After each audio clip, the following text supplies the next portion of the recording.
Hello guys, आज हम compare करने वाले हैं जिम कॉर्बेट में jeep safari versus canter safari. किसमें बेस्ट व्यू आता है सफारी करने में, आपको किस चीज़ में सफारी करनी चाहिए।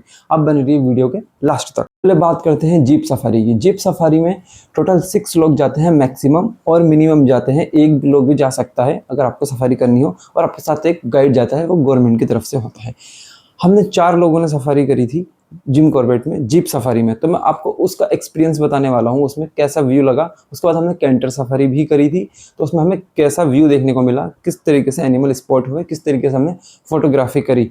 तो हम इस वीडियो के अंदर दोनों को कंपेयर करेंगे और बताएंगे आपको कि किस में बेस्ट व्यू मिलता है सफारी करने में, जीप सफारी में या फिर कैंटर सफारी में। चलते हैं जीप सफारी में व्यू कैसे देखने को मिलता है। जीप सफारी में व्यू बहुत अच्छा देखने को मिलता है, आपको ट्रीज, एनिमल, बर्ड्स या फिर रिवर बहुत अच्छा देखने को मिलेगा। आपको ऐसा लगेगा कि बहुत ज़्यादा पास है, क्योंकि जीप पूरी खुली होती है। हमें भी ऐसे ही लग रहा था, सफारी में बहुत अच्छा लग रहा था, बहुत पास पास लग रहा था सब। और जीप के बहुत सारे बेनिफिट हैं, जैसे आपको बर्ड वॉचिंग करनी है, आपको बोलना पड़ेगा ड्राइवर से कि ये सीट निकाल देना, बीच के में बीन बैग रखना है, फोटोग्राफी करनी है, तो आपको सीट भी निकल जाएगी, वो बीच की सीट भी निकाल देते हैं वो।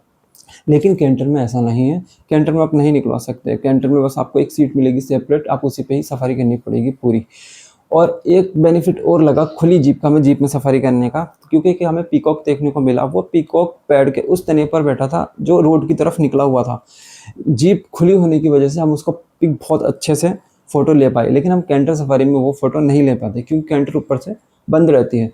तो हमें जीप सफारी का एक बेनिफिट ये हुआ, और हमें बहुत अच्छे अच्छे व्यू देखने को मिले जीप सफारी में। जीप सफारी में एक बेनिफिट आपको ये और मिलेगा कि अगर आप 6 लोग हैं या 3 लोग हैं तो आप कंफर्टेबली सफारी कर सकते हैं, तो आपको घिच-पिच का सामना नहीं करना पड़ेगा, और उसकी सीट बहुत कंफर्टेबली होती हैं जीप की, आपको थकान भी नहीं होगी।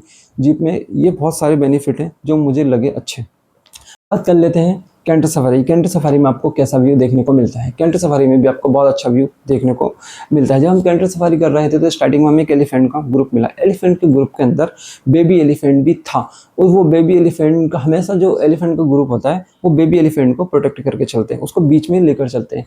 हमारी कैंटर बड़ी और ऊँची होने की वजह से हम उस बेबी एलिफेंट को भी अच्छे से कवर कर पाए, उसका फोटो क्लिक कर पाए। अगर हम जीप सफारी में होते तो उस बेबी एलिफेंट को कवर नहीं कर पाते, क्योंकि जीप थोड़ा नीची होती है। तो मुझे कैंटर सफारी का एक ये बेनिफिट और लगा।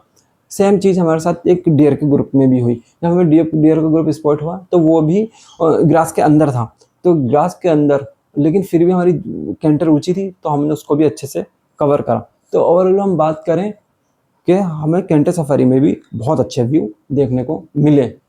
तो अब हम फाइनल रिजल्ट की तरफ चलते हैं। फाइनल रिजल्ट में अगर आप बात करें कि आपको जीप सफारी करनी चाहिए या फिर कैंटर सफारी करनी चाहिए, तो अकॉर्डिंग टू मी आपको जीप सफारी करनी चाहिए। आप जीप सफारी में बहुत अच्छे अच्छे व्यू कवर कर सकते हैं, अच्छे से एनिमल स्पॉट कर सकते हैं, according to canter. Canter safari में आप इतने अच्छे व्यू कवर नहीं कर सकते। बहुत सारे और बेनिफिट हैं जीप सफारी के। अगर आपको वीडियो अच्छी लगी है तो लाइक करें, शेयर करें एंड सब्सक्राइब करें। हम मिलेंगे नेक्स्ट वीडियो में। धन्यवाद।